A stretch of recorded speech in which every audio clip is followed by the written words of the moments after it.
Vemos la simbología neumática que se utiliza. Y bueno, ahí veis para empezar que los símbolos más elementales pues son los de alimentación y los de la línea de presión o en todo caso de pilotaje.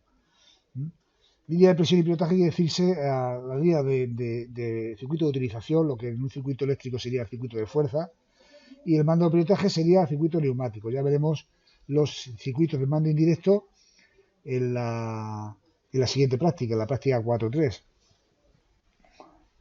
Niveles de representación de los esquemas de los circuitos neumáticos. Cuando los circuitos neumáticos son suficientemente amplios y complejos, se intenta establecer los componentes en distintas capas. Desde la capa de suministro y tratamiento, que es la más inferior, donde tenemos componentes como por ejemplo la unidad de mantenimiento, hasta la capa sexta, que son donde están los cilindros, los elementos de trabajo. En esas distintas capas vamos a tener, en la capa 2, las entradas de señales, donde se ponen las válvulas de accionamiento manual, los pulsadores y los finales de carrera. Los elementos de mando, vaya.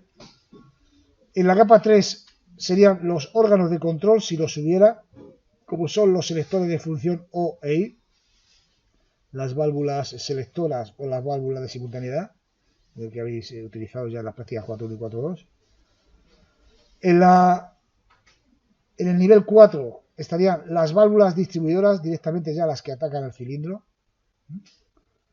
Digamos, esta sería ya el elemento de mando intermedio, lo que en un circuito eléctrico podría ser el contactor. Que eso ya es el elemento que ataca ya al motor. Pues aquí sería el elemento que ataca o que controla el cilindro. Y luego antes de llegar al cilindro estarían los reguladores de velocidad, como habéis visto hoy en la práctica que habéis hecho, la 4.2, donde en algunos esquemas pues estaba la válvula distribuidora, que en este caso era de accionamiento manual, y por encima estaban los reguladores de caudal, en la capa número 5. Y finalmente, efectivamente, en la capa número 6 estarían los elementos de trabajo. Algo similar a lo que tenemos aquí, por ejemplo. Veis que en la capa 1 se encuentra la alimentación, la unidad de mantenimiento y en todo caso si hay una válvula de paso. Esto pertenece al suministro y tratamiento de la señal. La capa de elementos de entrada de señales tenemos los pulsadores, finales de carrera si los hubiera, ya veremos en la unidad 5 cómo trabajaremos con finales de carrera, pues los representaremos en esta capa. Esto es a nivel de representación, porque claramente los finales de carrera tienen que estar donde el cilindro. ¿Veis estas dos pequeñas marcas de aquí? Pues esa sería la ubicación de los cilindros, aunque nosotros lo representemos aquí abajo. Y fijaros este final de carrera, cómo se representa de manera diferente a esta. De eso incidiremos en la unidad 5. Porque este final de carrera es igual que este. Lo que pasa es que este está pisado, este está pulsado. Se entiende que este final de carrera está pulsado porque el cilindro está recogido y el cilindro está tocando ese final de carrera. Por lo tanto, está puesta la posición de la izquierda, que la válvula está abierta. Esta, como está sin pisar, está en la posición de la derecha, que es la válvula cerrada. En cualquier caso, aquí, este es el nivel de entrada de señal. Luego vienen los órganos de control, que aquí solamente está una válvula de simultaneidad. O podría no estar nada. Si no hay nada, pues la capa de órganos de control no existe. Y pasaríamos a la capa de órganos de gobierno, donde está la válvula distribuidora, que va a ser ya la que va a controlar el cilindro. Veis que es una válvula distribuidora biestable, es decir, es un elemento de mando intermedio. Está pilotada por la izquierda y por la derecha de forma neumática. Por la izquierda está pilotada en la salida de esta válvula de simultaneidad y por la derecha está pilotada con la salida de este final de carrera. Y por último, en el penúltimo lugar estaría la capa de regulación de velocidad, donde tenemos los reguladores de velocidad o, como en este caso, una válvula de escape rápido. Y por último, el nivel de los elementos de trabajo. Así es como habría que representar los esquemas neumáticos. Que hay capas que no están, como por ejemplo, puede hacer un circuito que no tenga órganos de control o órganos de regulación de velocidad, pues solamente tendría la capa de suministro, entrada de señales, órgano de gobierno y elemento de trabajo. Que no tiene la entrada de señales porque resulta que esta válvula es manual, como hemos hecho en las primeras prácticas, que son elementos de mando directo. No existe elemento de mando indirecto para esta, pues entonces solo tendría la capa de suministro y tratamiento, órgano de gobierno y elemento de trabajo. Pero si tiene todos estos componentes hay que distribuirlo en estos niveles. Designación de las conexiones. Ya hemos trabajado con estos elementos, pero vamos a concretar cómo se enumeran las conexiones, cómo se denominan las conexiones. Hay una denominación antigua y otra más actualizada que lleva las normas ISO, CETOP, DIN, VDI, son normas de distintos entornos. Y luego la norma CETOP es una norma muy característica de fluídica, es decir, de circuitos de fluidos, de hidráulica o neumática, pero son muy similares entre sí. Entonces, la denominación antigua de las vías, aquí tenemos abajo, veis una válvula, dos válvulas de 5/2, biestables las dos, y veis cómo se compara la denominación antigua con la moderna. La denominación antigua se utilizaban letras, la alimentación de presión con la letra P. Por contra, las denominaciones de S y R sería para las vías de escape. Las vías de utilización o de trabajo utilizan las letras A, B, C, D, etcétera. Normalmente, pues como tenemos dos vías de trabajo, pues A, B. ¿Vale? Y luego los pilotajes con las últimas letras del alfabeto, con la Z, Y, X, así es como se denominaban. Esa es la denominación antigua. En la denominación actualizada se utilizan numeraciones.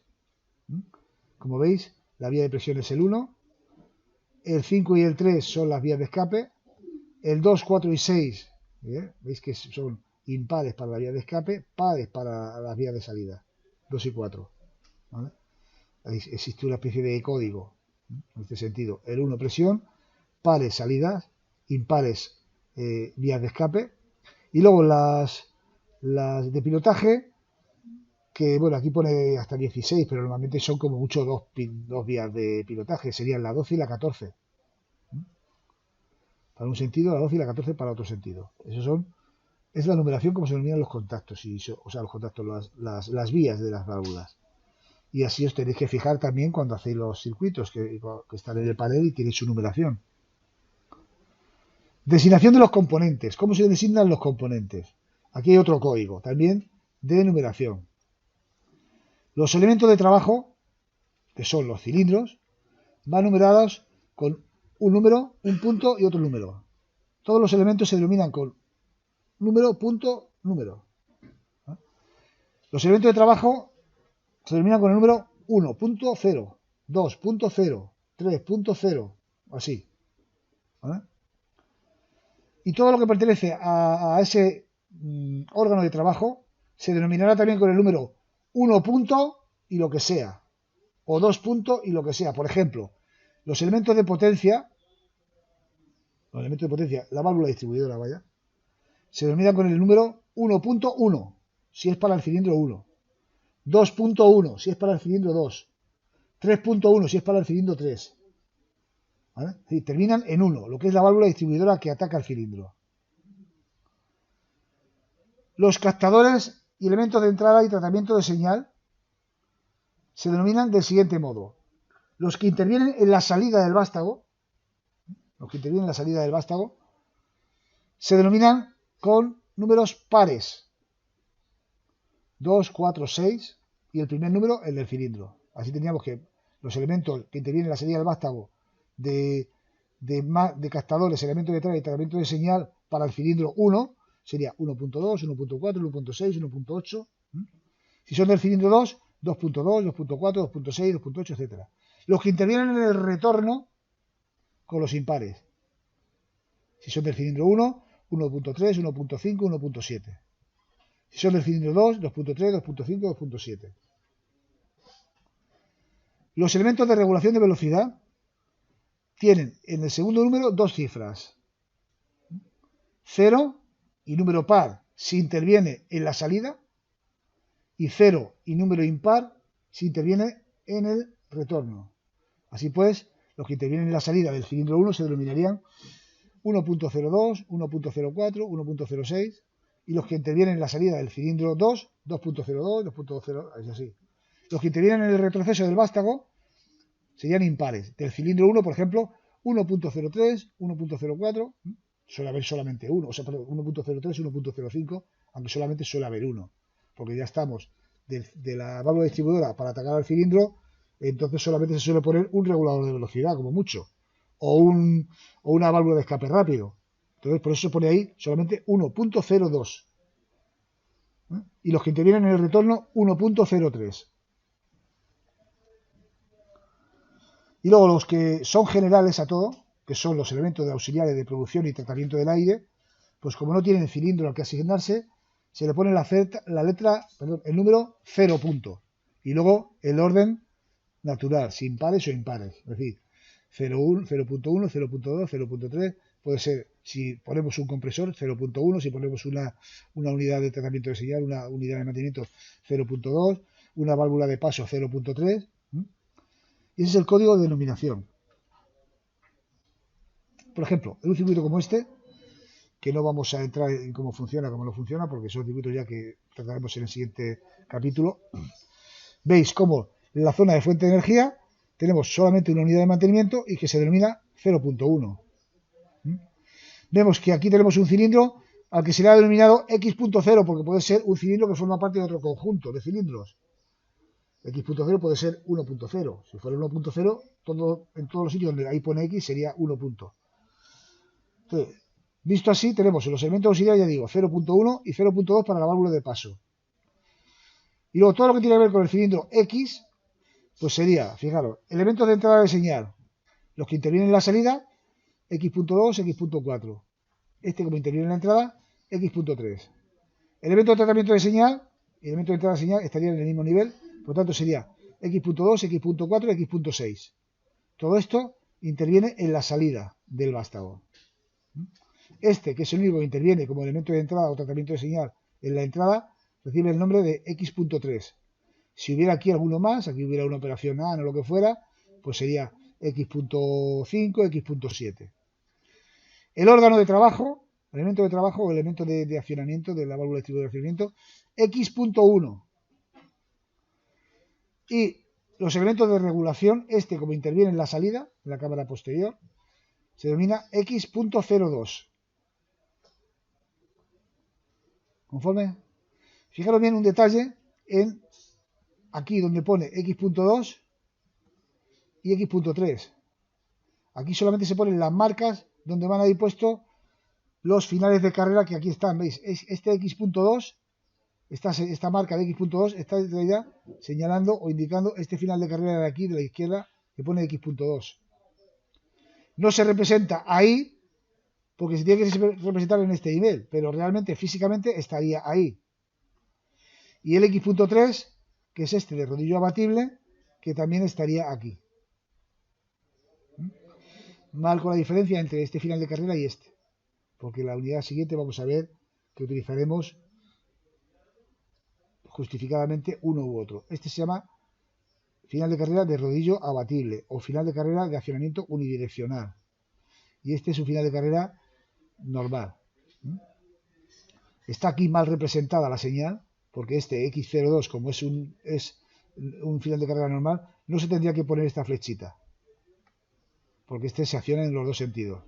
Este, sin embargo, sí, como es unidireccional, se indica la flecha en la que es accionado, porque en sentido contrario no es accionado. Ya veremos esto por qué se hace así en la unidad siguiente. Eso lo compararemos en la unidad siguiente. Aquí solamente estamos viendo cómo se denominan los componentes y cómo se denominan las conexiones. ¿De acuerdo? Esa es la norma que tendréis que seguir para la denominación de los componentes y las conexiones. Y finalmente los circuitos que hemos visto, estos ya los hemos visto porque hemos hecho la práctica 4.1 y 4.2. El mando indirecto son estos circuitos. Los circuitos de regulación de velocidad, que es la práctica 4.2, que vosotros acabáis de hacerla ahora, vuestros compañeros la harán la semana que viene. Y el mando indirecto de cilindros, que es la práctica, va a formar parte de la práctica 4.3, con la que se cerraría esta unidad de trabajo, que quiero cerrar hoy. El mando indirecto de cilindros consiste, por concepto, en algo semejante a lo que hemos hecho con el mando eléctrico. El elemento de mando no conduce la presión que directamente llega al elemento de uso, sino que el elemento de mando pilota a una válvula que es la que directamente alimenta de presión al elemento de uso. Aquí tenemos el mando biestable, porque realmente aunque la válvula está en monoestable, tiene retorno por muelle, pero no es monoestable la válvula, porque aquí tiene esta retención de aquí. Sería una válvula, sería un accionamiento monoestable si esto fuera, no tuviera este elemento de retención aquí. El pulsador, al pulsar, llegaría presión a la válvula de auxiliar y este alimenta el cilindro de simple efecto. Y lo mismo, o bueno, lo mismo no, sería otro mando para un cilindro de doble efecto. En este caso sería el mando desde 2 puntos de un cilindro de doble efecto. Vamos a ver cómo funcionarían estos circuitos. Por ejemplo, este.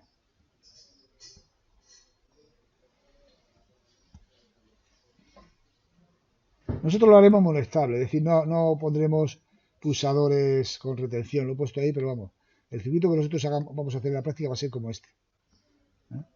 Observad que tiene 2 pulsadores, 2 válvulas monoestables, 3/2. ¿Para qué? Para pilotar una válvula 5/2. Porque estamos atacando un cilindro de doble efecto. Como es un cilindro de doble efecto, siempre llevan válvulas 5/2. Entonces se accionará tanto si damos el interruptor de la izquierda, el pulsador de la izquierda, como el pulsador de la derecha. O ambos. Si yo un elemento monoestable lo acciono en este programa pulsando la tecla control, fijaros que queda retenido. Si acciono los dos, también, ¿vale? Esto sería la operación OR para la salida de un cilindro de doble efecto. O el mando de un cilindro de doble efecto monoestable accionado de 2 puntos. Semejante al accionamiento en un circuito de accionamiento de motor, por ejemplo, con 2 pulsadores de marcha. Pero monoestables. Nosotros ese montaje no lo hemos hecho el biestable. Bueno, este es un ejemplo de mando indirecto, que es lo que yo quiero señalar. Ahora mismo los pulsadores no gobiernan directamente el cilindro, sino que gobierna una válvula pilotada neumáticamente para gobernar el cilindro. Mando a 2 manos, o lo que es lo mismo, es un mando de seguridad para el accionamiento del cilindro con 2 pulsadores. A 2 manos es un montaje de seguridad. Para que accionar el cilindro tengo que pulsar los 2 pulsadores. Y hay 2 versiones, o bien puestas en serie, o bien con una válvula de simultaneidad. Vamos a ver este. Pero nuevamente vemos que es un accionamiento indirecto. Aquí para los cilindros de simple efecto. Accionamiento indirecto. Si damos uno, no va. Si damos el otro, no va. Tenemos que dar los dos para que vaya. ¿De acuerdo? Se puede hacer así o se puede hacer con válvula de simultaneidad. Es decir, ahí lo hemos puesto en serie, pero también lo podemos hacer con válvula de simultaneidad.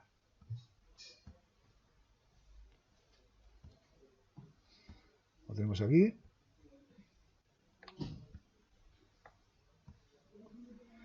Usamos uno, no va. Fijaros cómo la válvula de simultaneidad está funcionando. Cierra ahí. Si pulsamos el otro, cierra ahí. Pero si pulsamos los dos, dejamos ese pulsado y vamos a este. Perdón, pulsamos este. Y vamos a este, ya el cilindro sí que va. ¿Vale? Es un pilotaje indirecto nuevamente. Fijaros cómo la válvula distribuidora cambia de posición. Al dar aquí, se pilota y la válvula cambia de posición y llega la presión por la cámara posterior y el cilindro sale. Mando automático de cilindros. Ya vamos metiendo algún automatismo. Tenemos un pulsador que hace que el cilindro salga y cuando el cilindro sale toca un final de carrera que a su vez pilota a la válvula por el otro lado. Aquí estamos haciendo una representación no estándar. Como veis, estoy representando, he puesto aquí el final de carrera para que lo veáis gráficamente. Luego, en lugar de poner ahí el final de carrera, pondremos una marca. De manera que cuando yo pulso, el cilindro sale. Y cuando llega a su final de recorrido, si yo he soltado este pulsador, toca el final de carrera y retorna. Si yo pulso, llega hasta el final y toca y vuelve para abajo. Voy a poner la simulación más despacio para que lo veáis. Aquí en opciones de simulación podemos poner un factor de ralentización de, por ejemplo, de 10. Vamos a ver si no es demasiado, pero bueno. Yo voy a pulsar. El cilindro, ¿veis? Sale. Porque es biestable, se queda en esa posición. Y cuando llega al final, el cilindro retorna. Nos damos cuenta que yo pulso. Y como esta válvula biestable, se queda ahí aunque deje de pulsar. Al llegar aquí, toca el cilindro y retorna. Vamos a ver lo que sería el problema que plantean las válvulas biestables cuando hay un doble pilotaje. Voy a quedarme con el dedo puesto en el pulsador. Me quedo con el dedo puesto y fijaros que estamos pilotando esta válvula por los dos lados. Y por lo tanto, como es una válvula que está pilotada doblemente, no se mueve. Esta situación no es deseable normalmente, porque entonces no está cumpliendo su labor. Cuando ocurren estas cosas, hay que intentar evitarlas. En cualquier caso, ¿vale? ¿Cómo se evitaría esto? Pues entre otras cosas poniendo aquí un final de carrera en la entrada. En este caso ya sí que está representado tal y como está la norma, es decir, los finales de carrera aquí abajo. Y tenemos aquí las marcas, ¿no? El final de carrera A0 que estaría cuando el cilindro está recogido y el final de carrera A1 que explicaría cuando el cilindro está extendido. Daros cuenta que aquí he llamado A0 y A1 y no es según la norma. Tenía que haber dado otro nombre. Lo que pasa es que aquí, a pesar de que tenemos que conocer la norma y luego cuando se representen de manera formal hay que representarlos tal cual, es decir, este sería el cilindro 1.0, la válvula distribuidora 1.1 que no la he puesto, este sería los elementos de mando 1.2 y 1.4 porque son para la salida, y este sería el 1.3 que es para la entrada. Pero utilizo las letras porque en la unidad 5 vamos a salirnos un poco de la norma porque nos va a venir mejor utilizar letras. Y vais a ver por qué, porque va a haber varios cilindros y va a haber varias combinaciones y secuencias que tenemos que identificar.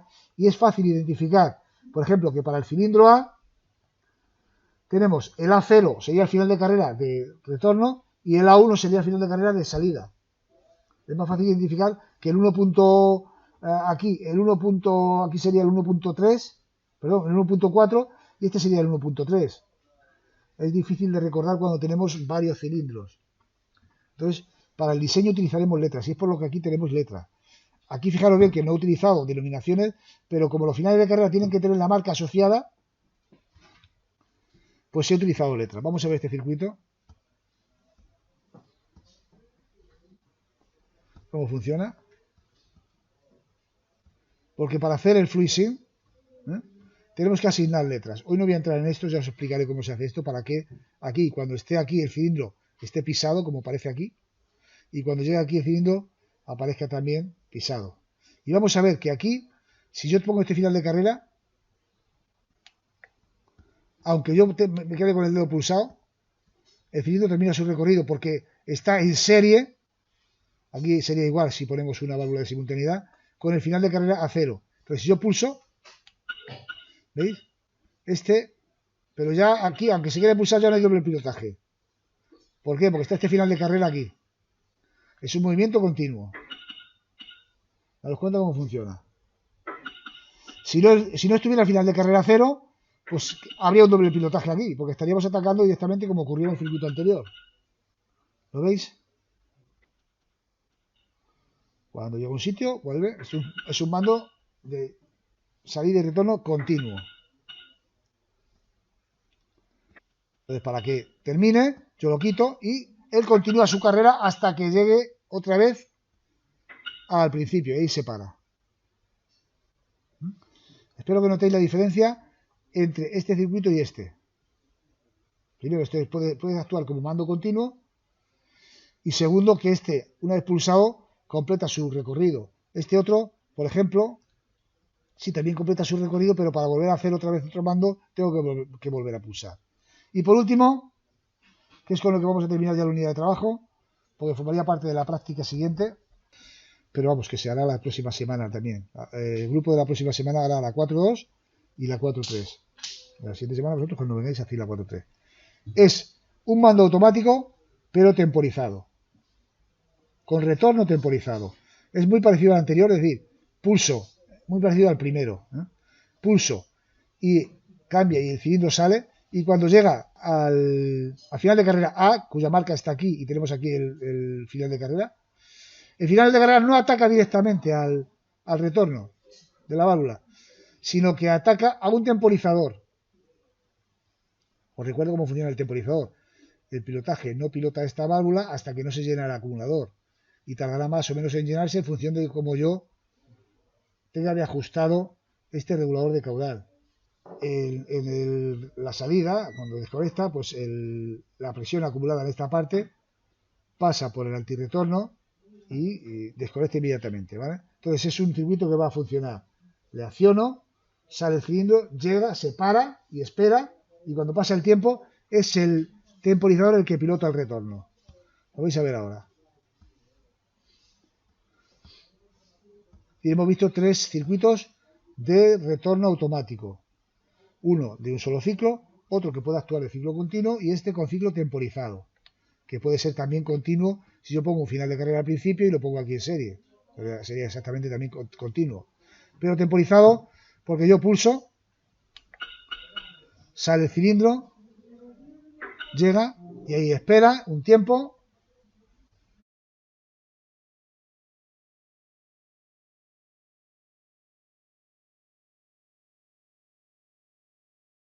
Podemos cambiar el tiempo, grado de abertura, vamos a poner un poquito más para que no se tarde tanto.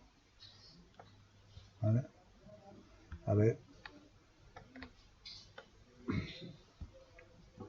Le damos otra vez. Como lo he puesto lento, pues efectivamente tarda ahí un poquito, pero ya tardará menos. Debo deciros que cuando hagáis vosotros esta práctica va a ser más difícil y regular, porque ya digo, va a ser un punto en el que a lo mejor sale inmediatamente y otro punto, como lo descuidemos un poquito más, ya no sale, ya tarda un montón. Entonces ahí lo ajustaremos, ¿eh? Y bueno, con esto quedaría terminada la unidad de trabajo. La continuación ya sería presentar y hacer la práctica 3.